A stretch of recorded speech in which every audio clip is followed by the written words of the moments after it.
नाज़रीन, इस वक्त ट्रंप ने फैसला करना है कि मामला किस तरफ जाएंगे। क्या मामला अमन की तरफ जाएगा या फिर मामला जो है बड़ी जंग की तरफ जाएगा। और बड़ी जंग से मुराद इससे भी बड़ी जंग है, वो एक रीजनल वॉर है, वो एक ग्लोबल कॉन्फ्लिक्ट है जो अमेरिका और उसके इत्तेहादियों को भी खतरे के अंदर जो है वो डाल देगी और उनकी सिक्योरिटी और उनकी इकॉनमी इससे जो मुतासर होने जा रही है। नाज़रीन, इस वक्त खबर यह सामने आ रही है कि ट्रंप मीटिंग कर रहा है कि जो ईरान पर हमला होना है।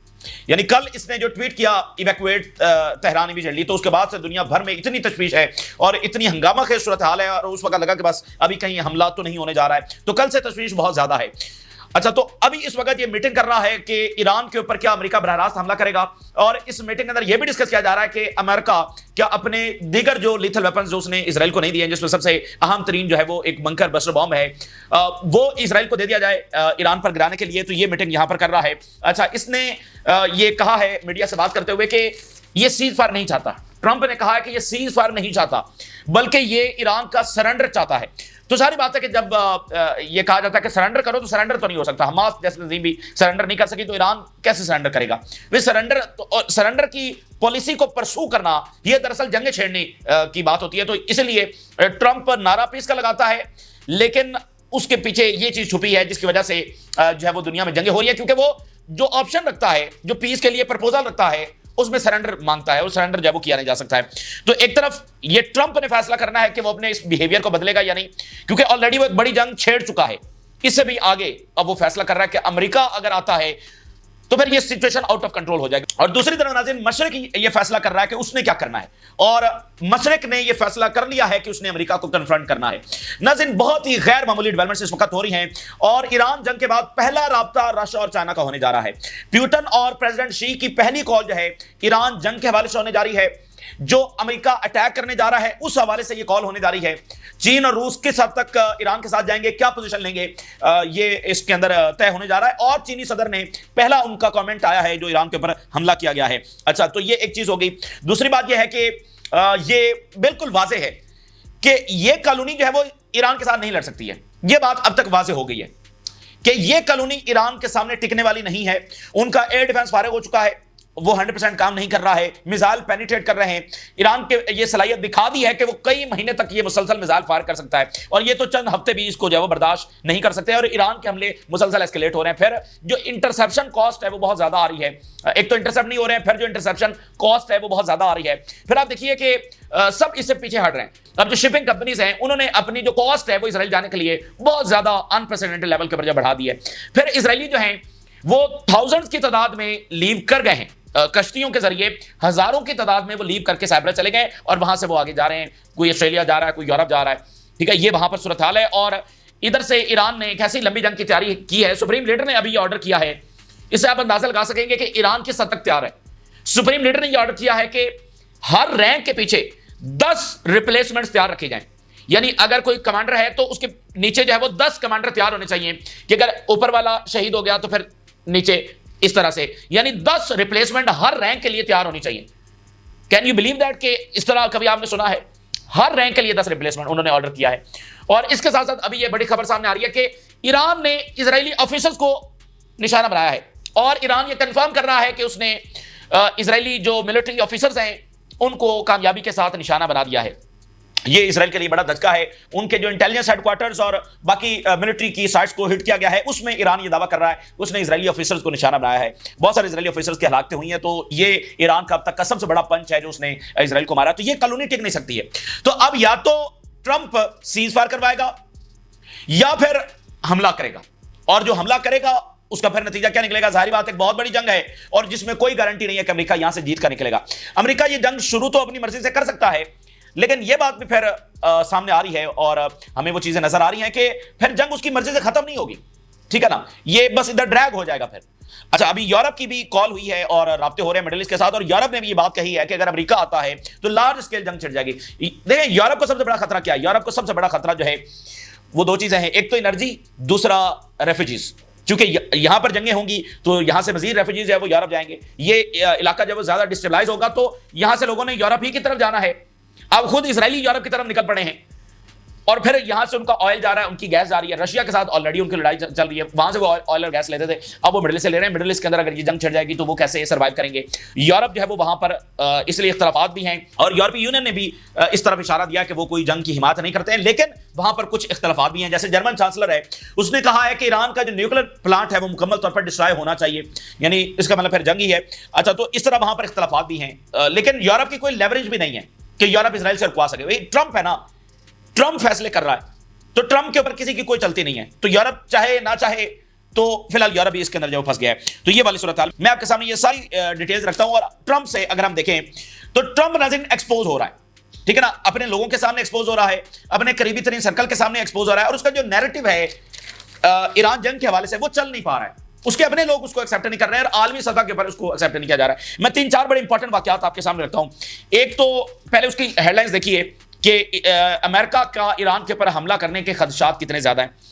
A real end better than a ceasefire between Israel and Iran, Trump says. A real end यानी मुकम्मल ईरान का खात्मा, मुझे सीजफायर नहीं चाहिए, ईरान का मुकम्मल खात्मा चाहिए। यूनाइटेड स्टेट्स में go to war with Iran, political analyst. तो ये खदशात है वो बहुत ज्यादा है। अब जरा देखिए कि ये कैसे वहां पर आइसोलेट हो रहा है, कैसे वहां पर ये एक्सपोज हो रहा है, और ईरान के हवाले से जो नैरेटिव बनाया जा रहा है वो चल नहीं पा रहा है। अब ट्रंप से रिपोर्टर ने सवाल किया कि जो तुलसी गबर्ड हैं, जो कि डायरेक्टर नेशनल इंटेलिजेंस हैं, उन्होंने ये कहा है कि ईरान न्यूक्लियर नहीं बना रहा है। कुछ दिन पहले उन्होंने ये कहा था, इस जंग से पहले।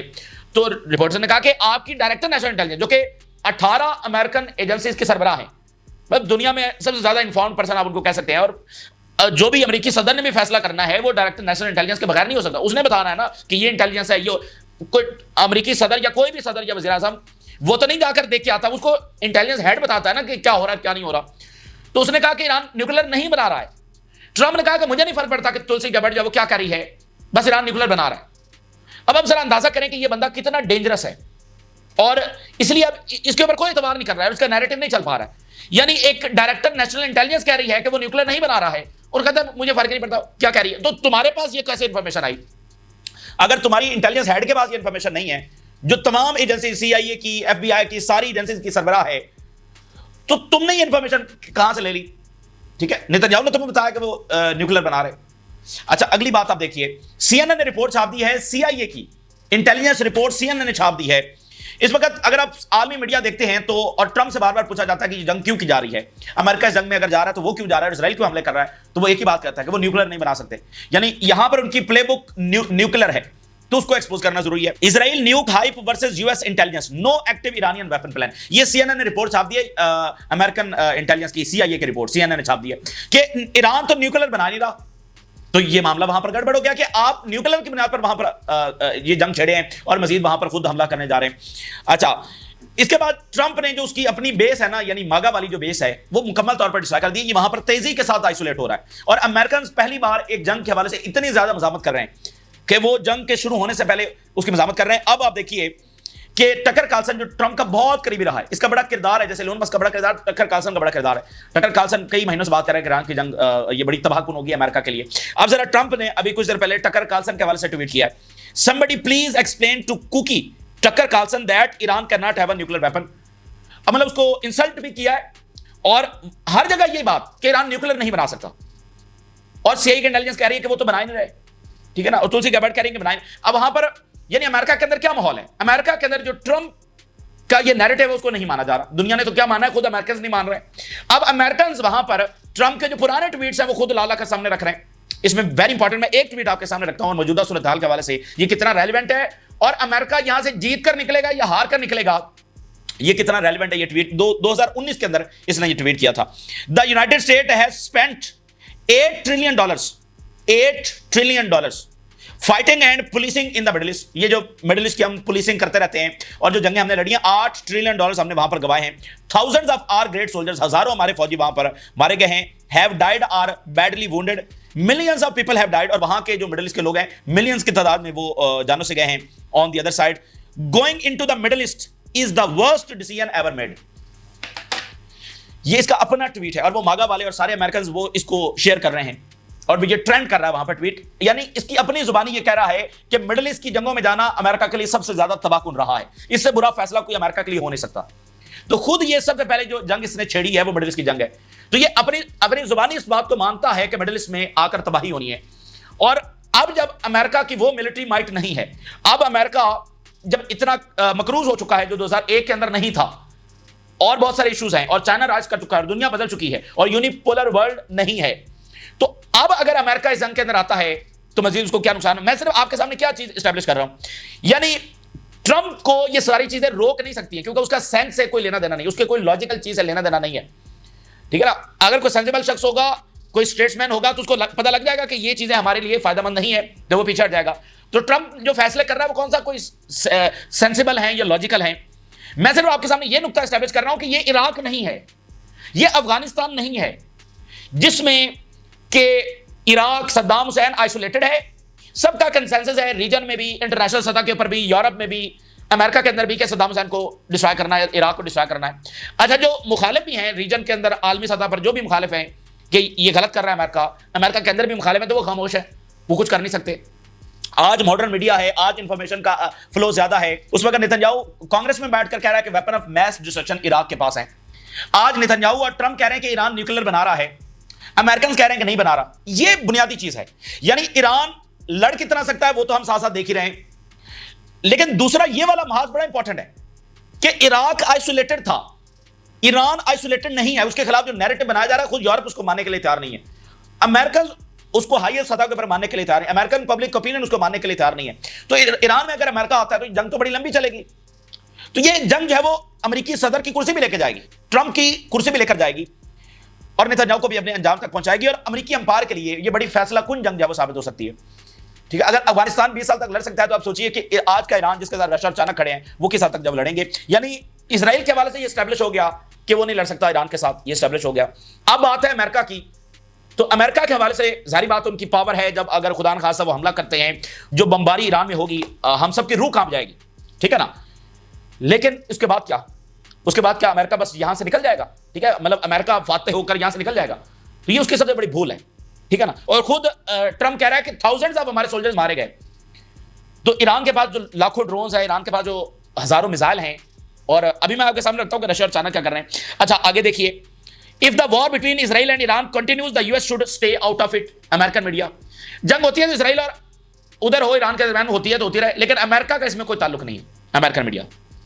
फिर एक फेमस वहां के जर्नलिस्ट है, वो लिख रहे हैं, president Trump needs to be removed from the office immediately, फौरी तौर पर इस बंदे को फारिग करो। फेमस जर्नलिस्ट है, और इसका ट्वीट देखिए, इसके ऊपर 2.7 मिलियन व्यूज हैं ट्वीट के ऊपर, यानी फेमस बंदा, यानी इस तरह से पब्लिक ओपिनियन वहां से वहां पर नजर आ रही है कि मुखालफत है, और इसकी बात को सही नहीं समझा जा रहा है। New York time, Trump faces a crucial decision and is considering supplying Israel with the bombs needed to destroy Iran's Fordo nuclear facility. GBU-57 bunker Busted bomb, वो बस न्यूक्लियर से समझ लेके, मतलब बहुत वो तबाहकुन बॉम्ब है, और अभी तक अमेरिका ने दुनिया में किसी को नहीं दिया। और न्यूयॉर्क टाइम ये कह रहा है कि अगर अमेरिका ये देता है, इसका भी ये मतलब होगा कि अमेरिका बराह रास्त जंग के अंदर आ गया है, ठीक है। तो ये ट्रंप फैसला कर रहा है कि वो क्या ये बॉम्ब देगा या अमेरिका बराह रास्त आकर अटैक करेगा। यूरोप की स्टेटमेंट देखिए, US action against Iran would fuel broader conflict in middle east.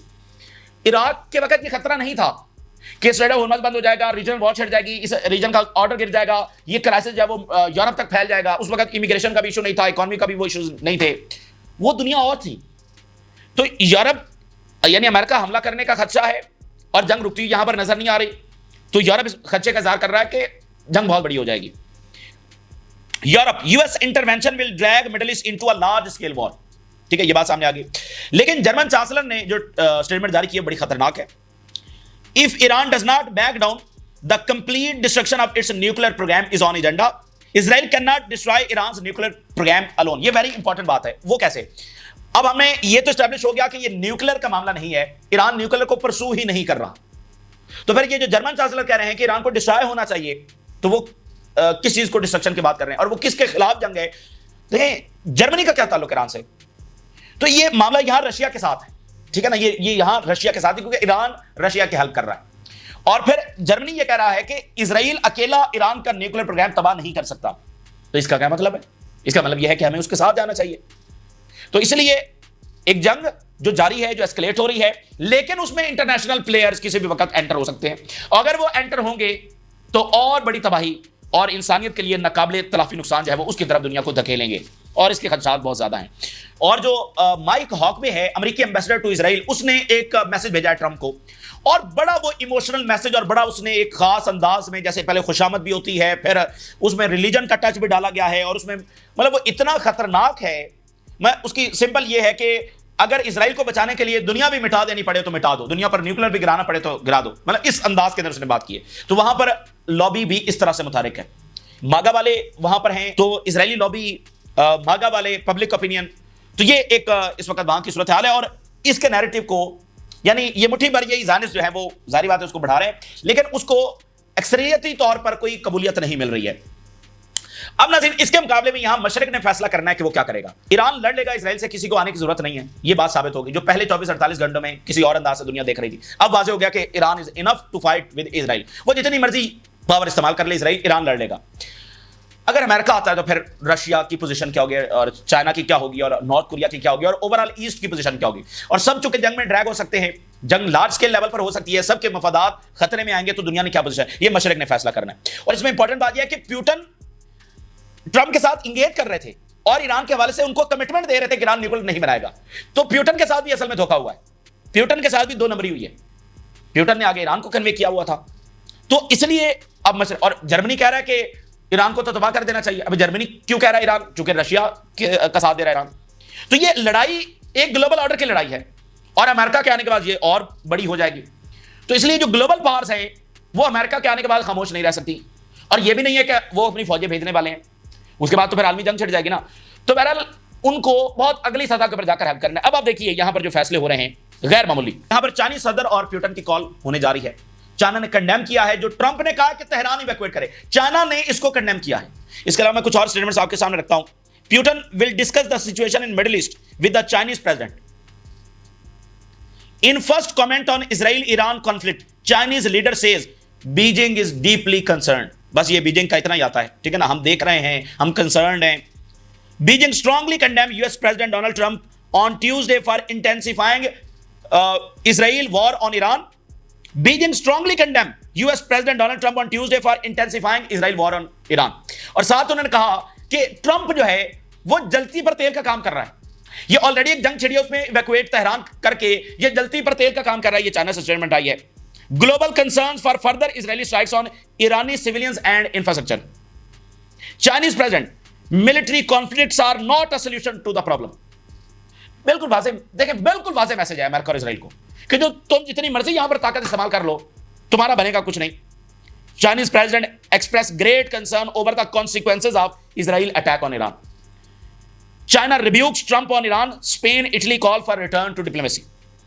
तो ये यहां पर जो सूरत हाल है, यानी कि मैंने आपके सामने पोजीशनिंग रखी है, और उधर ट्रंप है, ट्रंप आइसोलेशन में है, सब उसके साथ खड़े नहीं है। ट्रंप इकलौता फैसले कर रहा है और डेंजरसली फैसले कर रहा है, चीजों को डेंजरसली देख रहा है, कह रहा है कि ईरान को सरेंडर करना होगा। ईरान का सरेंडर करेगा तो इधर से मशरिक ने फैसले करने। अब यहां पर जो हमले हो रहे हैं उनकी क्या सूरत हाल है। इंटेंस हमले हो रहे हैं और मजीद होने जा रहे हैं, यानी अब वहां पर शिद्दत बढ़ती चली जा रही है। Iranian military commander says attacks on Israel will intensify in the coming hours.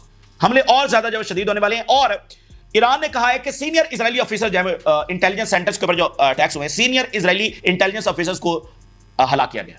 ये बहुत बड़ी कामयाबी है। अगर ईरान इसमें कामयाब हो रहा है तो ये कॉलोनी जा रही है, तेजी के साथ जा रही है कि उनके इंटेलिजेंस ऑफिसर जो है वो मरना शुरू हो गए। हालांकि ये पूरे रीजन में असैसिनेशंस करते हैं, इनकी असैसिनेशन आज तक किसी ने नहीं की। और फिर वो कह रहे हैं कि रिसेंट बैलिस्टिक मिसाइल जो है वो उन्होंने ग्रेट इंपैक्ट क्रिएट किया। जो अभी इस वक्त मिसाइल आसमान में हैं भी सही और गिर रहे हैं, तल अवीव में इस वक्त धमाके हो रहे हैं, हाइफा में इधर उधर, पीछे से मजीद मिसाइल भी आ रहे हैं। वो कह रहे हैं कि कमिंग आवर्स में और ज्यादा शदीद होने वाले हैं। और जो इंटरसेप्शन कॉस्ट है वो बहुत ज्यादा बढ़ गई है। अब जो नाज़रीन स्टैट सामने आ रहे हैं कि इंटरसेप्शन के लिए उधर से अगर 100 मिसाइल आते हैं तो इनको $600 मिलियन का नुकसान हो रहा है। $600 मिलियन का खर्चा आ रहा है सिर्फ मिसाइल की इंटरसेप्शन में, बाकी खर्चा अलग है। $600 मिलियन, मुझे बताइए कितनी देर बर्दाश्त करेंगे। और शिपिंग कंपनीज हैं उन्होंने रेट्स हाई कर दिए। अगर इजराइल की तरफ आपने सामान भेजना या मंगवाना है, उन्होंने रेट्स हाई कर दिए हैं। एयरपोर्ट्स बंद हो चुके हैं इजरायली कश्तियों के जरिए। अब थाउजेंड्स ऑफ इजरायली जो है उनकी रिपोर्ट्स आ रही हैं। और जो इजरायली गवर्नमेंट है उन्होंने एक अजीबोगरीब अनाउंसमेंट की है। उन्होंने कहा जो फॉरेनर्स हैं, जो टूरिस्ट आए हुए हैं, तो वो तो चले जाएं, लेकिन हम इजरायलियों को नहीं जाने देंगे यहां से। आप जरा अंदाजा करें कि इन्होंने जंग मुसल्लत की है, कहते हैं इजरायलियों को नहीं जाने देंगे। अब वो क्या खतरा है, ये थोड़े से, अगर ये 2-4 लाख निकल गए तो फिर क्या होगा। चूंकि जब ये यहां पर अनाउंस हुआ था कि इजराइल यहां पर बनने जा रहा है, वहां से ये नहीं आ रहे थे। वो तो वर्ल्ड वॉर की 2 की वजह से आया ना, कि वहां पर जो यूरोप के अंदर हालात पैदा हो गए, वरना ये आने के लिए तैयार नहीं थे। और ज़ायनिस्ट लीडर जो है वो बहुत गुस्से में थे कि हम यहां पर इजराइल बनाने जा रहे हैं, ये वापस आने के लिए तैयार नहीं है। तो अब ये इनको खतरा है कि अगर ये यहां से निकल गए तो फिर क्या होगा। और वो तो यहां पर आए थे, वो सेटलर्स हैं जो उनको सहूलियात और सारी मराहत मिलती हैं और जमीनें छीन कर उनको दी जाती हैं, तो वो तो यहां पर बम खाने के लिए नहीं रुकेंगे। तो अब वो कह रहे हैं हम इनको जाने नहीं देंगे। भाई जाने कैसे नहीं देंगे? तो ये उनकी इस वक्त की हालत है। और इस वक्त जो थर्ड सिस्टम है वो इंटरसेप्ट कर रहा है ईरानी मिसाइल और ड्रोन्स को, यानी कोशिश कर रहा है, यानी अमेरिकी डिफेंस सिस्टम। और इसके अलावा दीगर जो उनके एसेट्स हैं, official admit US assets were used to intercept Iranian missiles. इसके अंदर भी अमेरिका का पैसा जो है वो खर्च हो रहा है, ठीक है ना। अमेरिकी थर्ड है और अमेरिकी ये सारे सिस्टम्स हैं। तो ट्रंप जो है वो अमेरिकी इकॉनमी को भी खतरे में डाल रहा है, अमेरिकी सिक्योरिटी को भी, अमेरिकी ऑर्डर को भी। इसके बाद रीजन चलेगा अमेरिका के साथ। तो बात इराक जंग और था, वो दुनिया और थी, आज का मामला जो कुछ और है। तो हम देख रहे हैं कि ट्रंप के फैसले ग्राउंड रियलिटीज पर नहीं है, सेंस के ऊपर नहीं है, लॉजिक के ऊपर नहीं है, दुनिया के हालात के मुताबिक नहीं है, एरोगेंस के ऊपर है। और सिर्फ इस बात के ऊपर है कि आज भी दुनिया पर सिर्फ और सिर्फ उन्हीं का रूल है, उन्हीं का कब्जा है, अनक्वेश्चन है। वो चाहे जाएंगे किसी भी मुल्क में जाएंगे उसको डिस्ट्रॉय कर देंगे, कोई उनको पूछने वाला नहीं है। तो बस ये है, इसके अलावा कुछ भी नहीं है। तो अब ये कैसी जंग होगी कि अगर इनकी कैलकुलेशंस के मुताबिक रिजल्ट्स ना निकले तो ये फिर वो जंग होने जा रही है कि जिसमें इनके ऑर्डर का मुकम्मल खात्मा हो जाएगा, ठीक है ना। जैसे बर्तानिया ने हमला किया था इजिप्ट के ऊपर और अमेरिका ने प्रेशर डाला और बर्तानिया को निकलना पड़ गया, तो वो ऐसी जंग हुई कि बर्तानिया के ऑर्डर का मुकम्मल खात्मा हुआ। अमेरिका जो है वो एक बड़ी पावर के तौर पर बर्तानिया से भी बड़ी पावर इमर्ज किया। दुनिया ने देखा कि भाई बर्तानिया को प्रेशराइज कर सकता है अमेरिका, तो अब अमेरिका मतलब उससे बड़ी, उससे पहले बर्तानिया ही था। तो कुछ ऐसी जंगें होती हैं, तो ये भी एक ऐसी ही जंग साबित हो सकती है। ये इस वक्त की ताज़ा सूरत हाल है जो आपके साथ शेयर किया। आपने राय जरूर करें। इजाज़त दीजिए।